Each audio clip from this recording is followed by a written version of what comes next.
Good morning, everybody. Good morning and welcome. And thank you, Chris. Thank you for that lovely prelude. We appreciate that. So I'm wondering if, Jennifer, can you tell me if the people in your frame can see what's behind me? By any chance, they can't. I want to help people understand what that is, so that they can know. Now they can see it. So one of our dear congregants, Brian and Shelley Eller, who have a company called All Blown Up, they make gigantic cardboard figures. And we were thinking it was kind of lonely in the sanctuary without the people. And we decided to fill the choir loft with some of the great spiritual teachers that we talk about in this spiritual center. So you'll see we've got, everybody from Mr. Rogers to Lucille Ball to Joni Mitchell to Jesus, Mother Teresa, Ganesh, all kinds of people. So let us know how you like it. I personally love it. And now we'll have a recording of a meditation by Peter Frank, one of our other practitioners.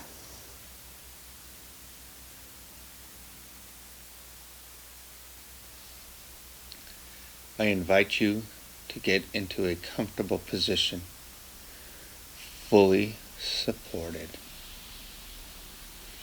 Take a breath in and a releasing breath out. Being in a relaxed state, I will continue from Wednesday's meditation,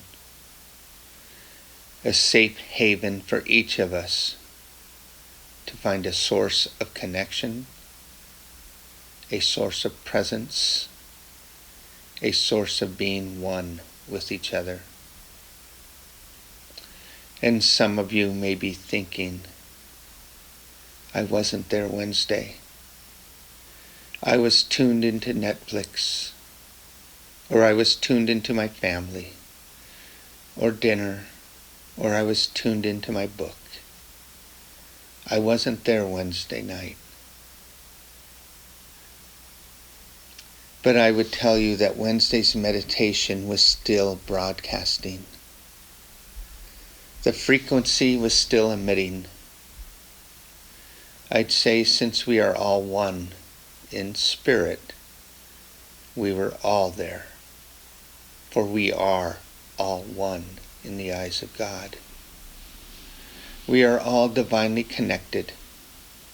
We are all in the presence of the absolute power and truth of God. You personally may not have tuned into Zoom on Wednesday, but the frequency was still being broadcast. And just as Wednesday's meditation is being broadcast, and some tuned in and others did not, so too this Sunday service is being broadcast. And some will tune in and some will not. Some will focus live on Facebook, while others will focus later on YouTube. It is merely, simply turning within and tuning within, where we place our attention in this moment. A tuning in of attention to determine when we receive, what we receive, and how we receive.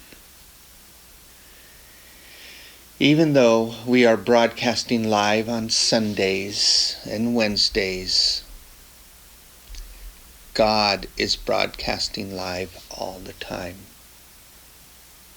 Yes, God is broadcasting live all the time. Stay focused on the breath. Feel it in the body, in the heart, in the soul. Your connection with the divine, with the power and presence of God.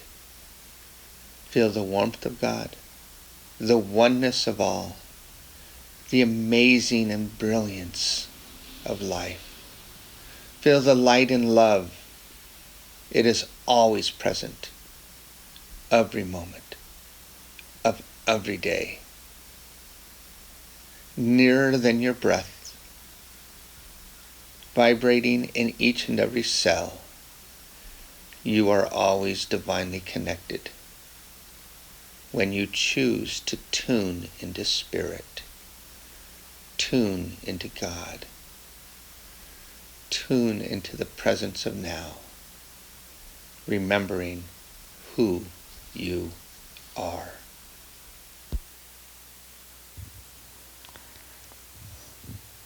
So thank you, Peter, from afar.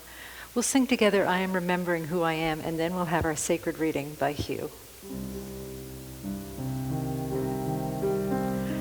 I am remembering who I am. I am remembering. I am remembering. I am remembering who I am. I am remembering who I am.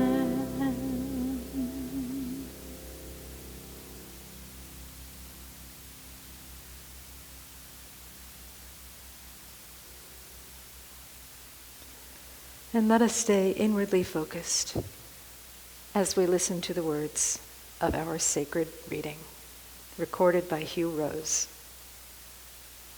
A Zen story. There lived an old farmer who had worked his fields for many, many years. One day his horse bolted away. His neighbors dropped in to commiserate with him. What awful luck, they tut-tutted sympathetically, to which the farmer only replied, "We'll see."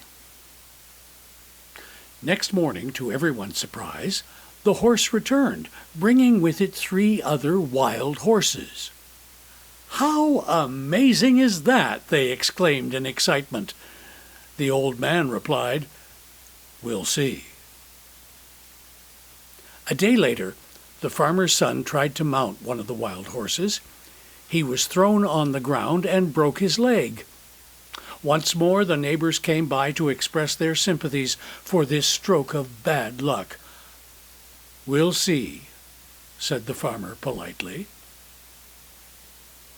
The next day, the village had some visitors, military officers who had come with the purpose of drafting young men into the army. They passed over the farmer's son, thanks to his broken leg. The neighbors patted the farmer on his back. How lucky he was not to have his son join the army. "We'll see," was all the farmer said.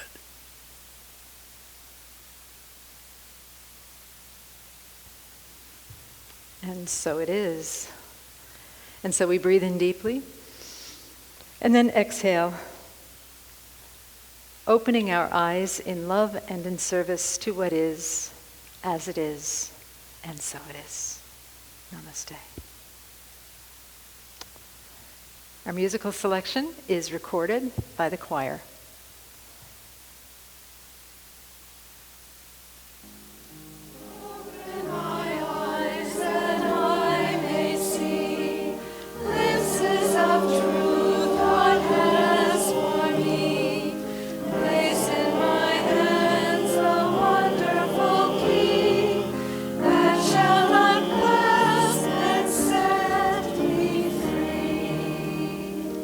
Silently now.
Choir. Standing up and clapping for the choir. Thank you, everybody, and thank you, choir, and thank you, Mary Kerrigan, and the other leadership of the choir for supplying us with that beautiful music. Okay, so I guess it's my turn now. I'm still getting used to this live streaming business. You know, it's really different, very different to speak to an empty house. But thank goodness I have my friends behind me today. That's really good. Except some of them are staring at me. You know, that Napoon can't take his eyes off of me for some reason. Anyway, I wanted to start with something that I read on the Wisdom of Facebook. Somebody, Brother Kevin, actually posted this on my wall, and I wanted to share it with you. It said that the quarantine is turning us all into dogs. First of all, we are told to sit and stay. And like my dogs, we're not very good at sitting and staying. We spend the day roaming around the house looking for food that we can snatch up. If we get too close to a stranger, someone will say, "No, no, leave it, leave it." Can't get close to strangers anymore. And the best part is that we are really excited by going for a ride in the car. My husband the other day needed a prescription from Rite Aid, and I was like, "I want to go to Rite Aid, I want to go to Rite Aid, I want to go to Rite Aid," just like our dogs do when we take out the leashes. So that's what it's come to, people. We are like our dogs now. You know, and one of the beautiful things about the pandemic is that there has been a lot of humor that has been released about the quarantine and the pandemic and what we're going through. But it's been going on for a while now. And I'm not sure what others are feeling. I do speak to a lot of people in the congregation all the time. And for a lot of us at the beginning, there was kind of this surge of adrenaline. I'm like, we've got this, we've got this. But it drags on and on and on. And we're about to enter into a new phase where we're going to be taking some new chances and doing some new things and seeing if we can reintegrate into building back the economy and how we can do that in a safe and productive manner. And I know that that brings up other things for us, other fears and other concerns. So no matter where you are on this spectrum, whether you're loving the pandemic and loving staying at home, or whether you're terrified, or whether you're concerned about the re-entry into society and what that's going to look like, not only for us, but for the whole world, I thought today I would talk a little bit about fear and love. The name of my talk is Love's Defining Moment. Love's defining moments, rather. And, you know, many spiritual teachers say that really there are only two ways to be, either in fear or in love. That everything else is an offshoot of fear and love. In my mind, in my heart, I believe that those two are intertwined. They're kind of like a Mobius strip. You know, a Mobius strip is sort of like an infinity symbol with a little twist in it, so there's no real inside or outside. They're constantly interplaying together, fear and love. But the point of the Mobius strip and the point of fear and love being intertwined is that at any moment, no matter what is going on, we can choose to be in love, or we can choose to be in a state of fear. So today, I hope to provide us with some thoughts about that and how we can continue to be in love, because the world needs us to be in love. You know, they say that desperate times call for desperate measures, and the world is waiting for us to step into a greater and greater expression of love for ourselves and for all beings. So, I'm going to start with saying some of the things that we do to get in the way of love versus being the way of love. That Zen story that Hugh read about the horse and the man and the villagers, the village people I like to call them, that they, Jennifer's back there doing YMCA, that they were expressing a certain kind of fear that many of us express a lot. Is that we like to put things into categories. This is bad, this is good. The farmer just said, "We'll see." He was able to appreciate the isness of being. And that's really how it is much of the time. There is just an isness to being. Everything just is, and we are projecting goodness or badness upon it. Now, I have another story of something that happened in our household that has to do with some of the other things that we do to be the way of fear versus the way of love. And this is kind of it's minutiae. It's a very small story, but sometimes it's helpful to look at the little things because there's not so much attached to it so that you can actually look at it and be objective. So this is a story about our gardener Tony, who we love. We've been in a friendship with him for, 12 years or so. He's helped us create a beautiful lawn for all that time, and we just adore him. And my husband is very particular about the yard, so it's really great that we have a good gardener. Tony is Catholic, and you'll see why that's important later on. So we've also been very strict about the quarantine because my husband is in his 80s, and we want to honor the fact that he's in what is considered a high-risk group. So we haven't let anybody in our house, and we haven't let anybody in our yards except for Tony. We let Tony come in to cut the grass and then to do the weeding and whatnot in the backyard. Well, there was one Monday, last Monday as a matter of fact, when Tony came, and after he left, my husband came into the kitchen where I was washing dishes, and he said, "I found a crucifix in the backyard. I found a crucifix in the backyard." And it wasn't a happy crucifix either. I don't know if there is such a thing, but some of the crucifixes look like it's only a flesh wound. The Jesus looks like he's not in so much pain. But this one was not a happy crucifix, okay? And my husband said to me, "Do you think Tony left it there because he saw like the Buddha and the Ganesh and some of the Islamic symbols that we have, and he thinks that we need to be Catholic?" I'll tell you what the source of the crucifix was later on. But first, let's look at the tendencies that we have towards fear, towards leading with fear versus leading with love. Now, it's not like my husband was terrified of Tony the gardener. Had he left us a crucifix, it would have been fine. But, one of the things that he did was that he looked at the logical facts and used the past to predict the present and to predict the future as well. We do that all of the time. We use what we think are the facts to predict the present and to predict the future. So in this coronavirus thing, none of us have really experienced this before, but we're looking at all of the numbers and we're saying, this must mean this. What if it doesn't? What if there's something greater than what we think it means?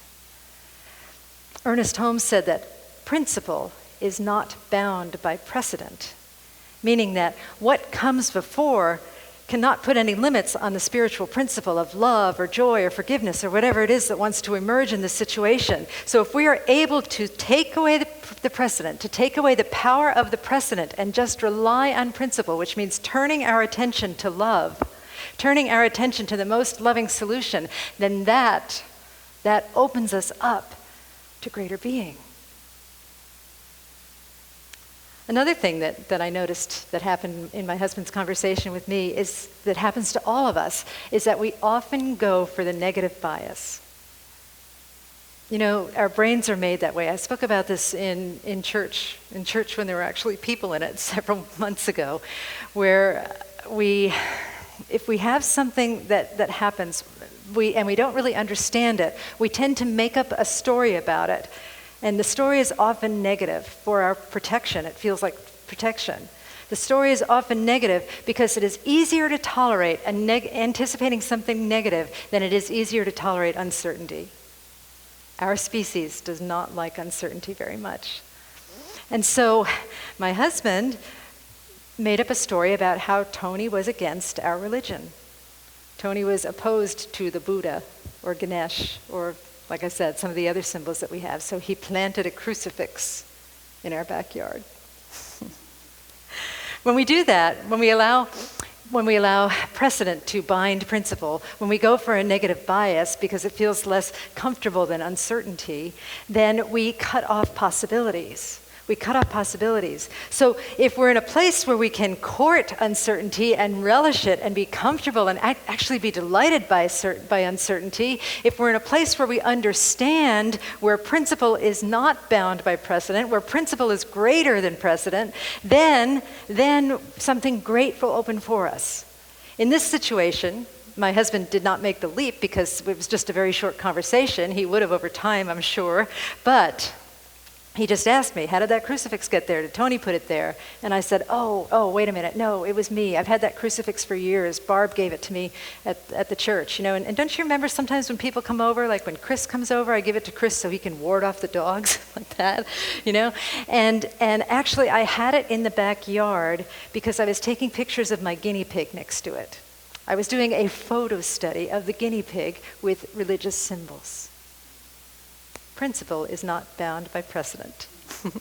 I have never done that before. Yes, Heisenberg. I'm going to paraphrase Heisenberg. Marriage is not only stranger than we think, marriage is stranger than we can think. And Heisenberg said that about reality. So in his wildest dreams, Hugh probably did not understand that I was there in the backyard with a crucifix, taking pictures of my guinea pig and my minister's stole, getting ready to create a PowerPoint slide presentation movie of all of the practitioners' dogs in their stoles. This is what I do in the face of quarantine. But that possibility was there all along. It's just that something had to open up for him to see it. And the same thing is true for us with the coronavirus. We may be stuck in fear, no matter whether it's a big fear or a little fear, like the one I was talking about with the gardener and the crucifix. But we may be stuck in the condition of fear. And fear is a false condition. Fear is the absence of love.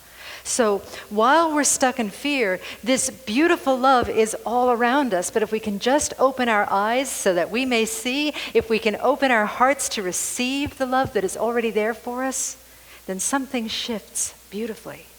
Something shifts within us. And this is something, Ernest Holmes said, don't believe what I say, go try it.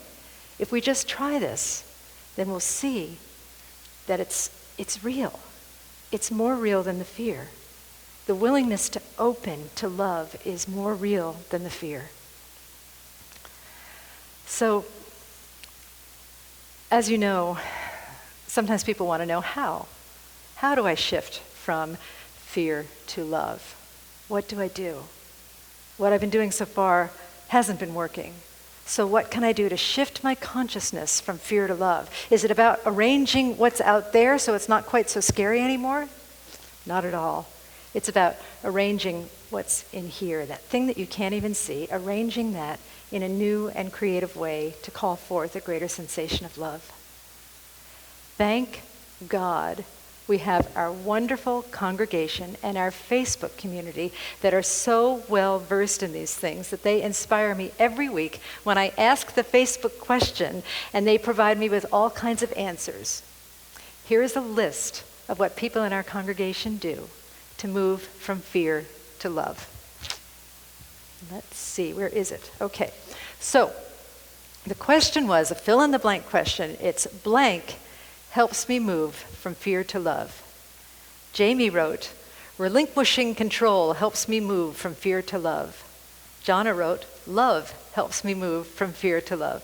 Janet, remembering to breathe helps me move from fear to love.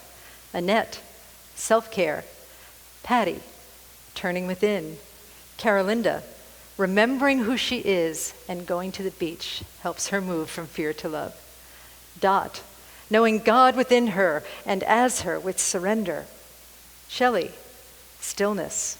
Heather, her dogs help her move from fear to love. Lonnie, gratitude.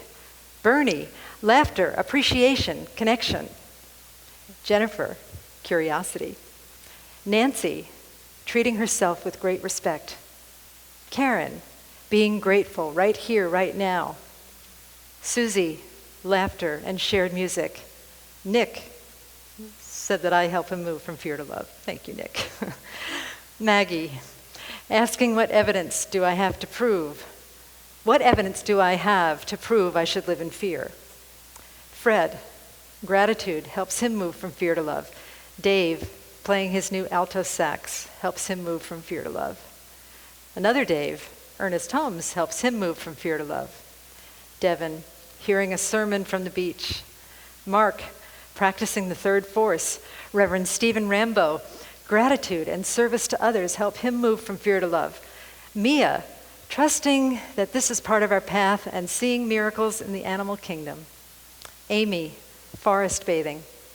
Kelly, meditation, breath, gratitude, saying, I am love through all I see before me, and her dog, Lucky. Gia, prayer and meditation. Dina, her hands in the earth in the garden, remembering oneness with Source. That helps her move from fear to love. Susan, believing that light overcomes the darkness. Carol, moving her attention from her mind to her heart. Jill, being still enough to hear her inner wisdom. Another Bernie, Jonna's father, Bernie Shane. I don't know if that's his last name, but Bernie, let's just say that. Bernie says that the facts help him move from fear to love. Vicky, the ocean and the stars. Kim, being grateful. Shauna Lee, recalibrating herself, helps her move from fear to love. Sylvia, remembering herself. Debbie, turning her attention inward and taking a deep breath. Jan, nature. Mark, meditation. Rick, riding his motorcycle. Cheryl, hugging her grandkids. Doreen, being of service. GC, believing in his spiritual connection. Bill, surrendering to spirit. Gina, meditation. Ed, counting his blessings. Kathy, seeing beauty and perfection in everything. Reverend Bonnie Rose, what helps me move from fear to love is something that I learned to say in the South. All y'all. All y'all help me move from fear to love. You did yesterday, you do every day, you will every time I read this list on Facebook. And I hope that you take the opportunity to do the same, to read the list, even if you haven't contributed to it, to love on it, to click like or love or whatever you want to click on it, and to just see all of the possibilities. This is just a tip of the iceberg of the possibilities that we have of moving ourselves from fear to love. And folks, it is so very, very important that we do that right now. You know, as I mentioned before, that we are in unprecedented times. That's what a lot of the newscasters are saying, that these are completely unprecedented times. And unprecedented times call for unprecedented measures. Unprecedented measures. So what this says to me is that we are called to do even more in terms of our spiritual work. We are called to go deeper, and we're also called to go wider. We are called, even though we're stuck at home, to reach out and to ripple out that heart center of love to the world around us, because we are a blessing. You are a blessing. And everything that you think contributes to either the increase of fear in the world or the increase of love in the world. So let us collectively choose right here this morning to increase the amount of love that is circulating in this world, because love has power. Love is the most powerful thing that there is. You know, when I was looking at the Facebook posts about the ways that everybody moves from fear to love, I was thinking, are there any common themes here? And certainly gratitude was a theme, and nature, the stars and the beach, and some people put their dogs. Only one person put his motorcycle, but I know that helps him. There was only one alto sax, but I know that helps him too. One of the things that came up a lot was the idea of self-remembering, of remembering who we are. And what I like to say is that we are that place that is aware yet unaffected. There is a place within us that is so deep, it is like the depths of the ocean, and there can be all this turmoil going on the top, but the depths of the ocean remains calm and steady. I was listening to something the other day and speaking with a friend about it as well. It talks about, you know, who we really are underneath this skin or this suit of skin that we wear always. You know, and if you were to look at somebody, like let's say you're looking at somebody's abdomen. I'm picking the abdomen for a reason. Probably shouldn't go around staring at people's abdomens, but anyway, let's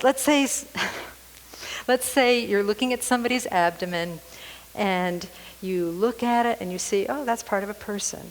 And then you get closer and you say, oh, look, that's just an expanse of skin. You're right up against it. And then somehow you're in surgery and they open it up and you say, wow, that's a bunch of organs and blood. And then you get a microscope and you say, wow, that's a bunch of molecules. And then you get a more powerful microscope and you say, wow, look at that. There's a nucleus and protons and electrons. And then you get an even more powerful microscope and you go smaller. And what you ultimately come up with is empty space. You come up with empty space, that we are mostly empty space. And that empty space is the energy force that drives the entire universe. And I would posit that, is that a word, posit? I don't know. Jennifer says it is. Posit, okay. I would posit that empty space is actually love. Love is the source of everything.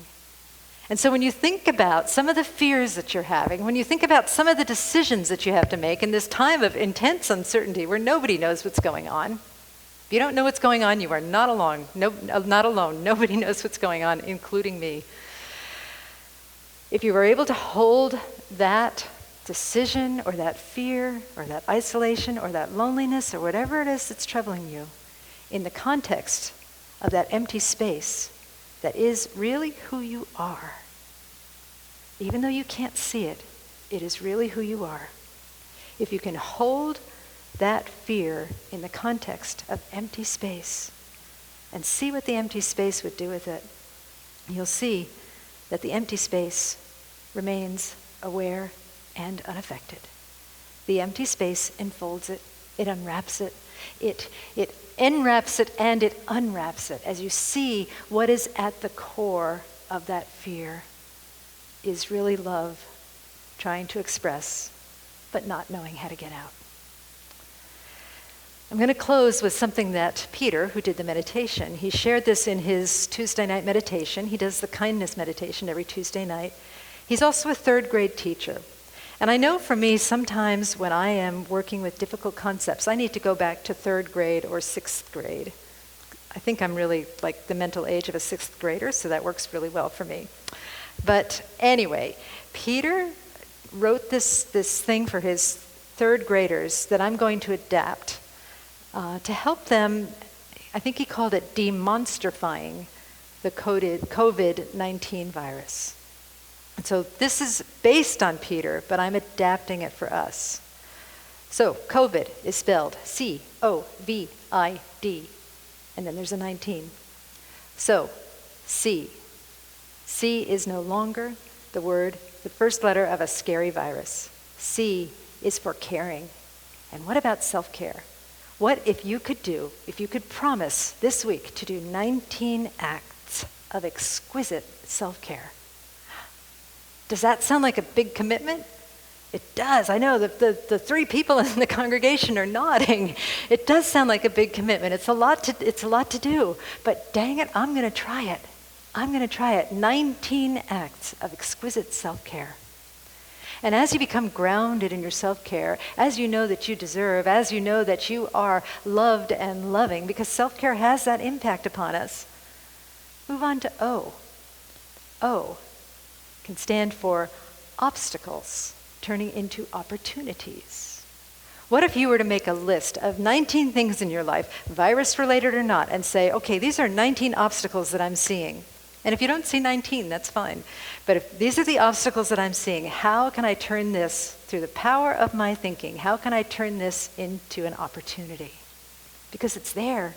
It's truly there. Even if you can't see it, it's there. We don't have to bind principle with precedent. It's like the crucifix in the garden, you know? It's not what we thought it was, right? Opportunity. Obstacle is opportunity. Always. Always, without fail. So 19 obstacles into opportunity. The next thing is V. V is for vision. Let us vision 19 miracles that could come forth from this situation. You know, some of you who are my friends on Facebook, and I encourage all of you to friend me on Facebook. I would love to hear from you. Bonnie Hess Rose. You'll see it on the group. But one of the miracles that was predicted about this time was that with people backing off, that there was going to be a resurgence in nature. And I saw proof of that yesterday when I was driving up the 150 and I saw a black bear standing in the middle of the road. I managed to stop in time. The dogs barked their heads off. I took a picture. But that to me seems like a resurgence of nature. And ironically, I looked up the bear in these Native American wisdom cards that I have, and it said that the bear is about hibernation. The bear is about turning within and reflecting. And isn't that what we're all doing right now in our homes for this period of quarantine? So 19 visions of new miracles coming forth from this time. I'm up to I. So I is for intentional spiritual practice.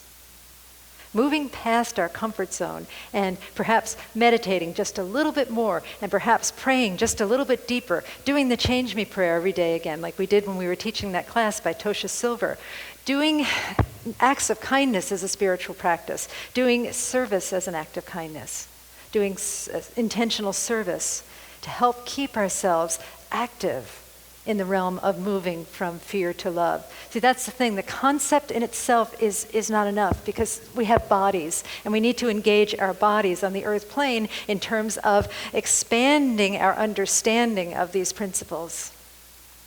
So 19 intentional acts of service, spiritual practice, kindness, whatever it is you want to call it. And then D. D reminds me of decision. When we're back together again, chances are we'll sing a song by Daniel Namad called Love is My Decision. And D is about making a firm and clear decision for love. Today I choose love. Today I decide on love. Today I might feel fearful, but I'm willing to look at that. And I'm willing to love my fear. I'm willing to look at it. I'm willing to see it. But I also am willing to release it, to surrender it, to give it back to God and allow it to be transformed so that I may choose love. In fact, seeing it, looking at it, returning it to God is already a choice for love. So D is for decision, 19 choices to return your fear back to God. And then there's another function of D as well, and that is do it again. Do the whole thing again. Care, self-care, obstacles to opportunities, vision miracles, intentional spiritual practice, and decide on love. And then do it again. Let's take care of that now. It's been a pleasure speaking with you this morning. I love you all. And now we'll pray.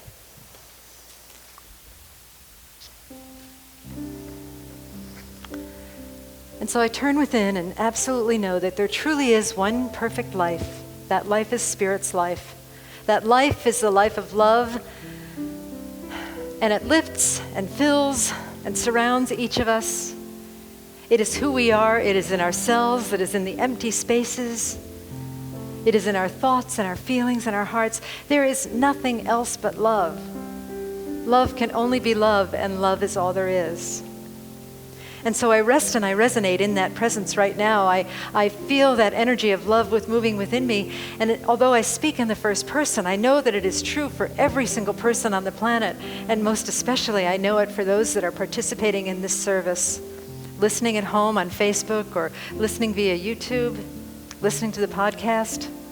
Love is all there is, and right now we are love. Our love is so big that it can encompass fear. Fear is not the enemy. We befriend fear. We allow it to be, and then we take it within, and then we release it without, surrendering it to God so that it may be transformed into the truth of existence, into the truth of who we are. We become experts at this. We become experts at self-care.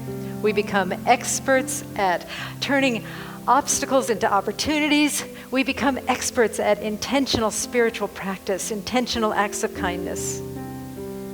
We become experts at visioning new miracles. And we become experts at deciding for love. What a wonderful time this is to practice. What a wonderful time this is to expand our hearts and to become who we are meant to be. The being of love that we already are, but expressing fully here on the planet Earth so that our light may shine and bless others always. I'm so grateful to know this truth and so grateful to have the privilege of speaking these inspiring words and have the inspiring words spoken back to me by others. Just so grateful for this spiritual community, for what we teach, and for the transformation that I know is coming through this situation and beyond. I bless all paths, all spiritual paths, churches, synagogues, temples, mosques, ashrams, fundamentalists, atheists. I bless everyone, for everyone is a blessing. And with a heart that is so filled with blessedness, I release these words into the divine mystery, and together we say, and so it is. I believe we're going to hear another song from the choir.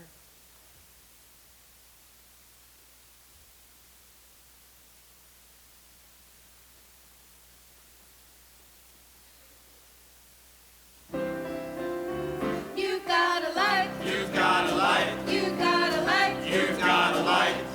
And it's shining out for everyone to see.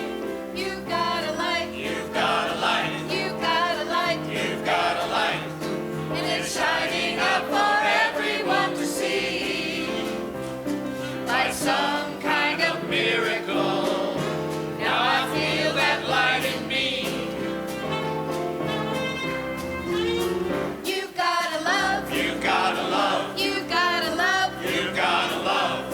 And it's shining out for everyone to see. You've got a love. You've got a love. You've got a love. You've got a love. And it's shining out for everyone to see.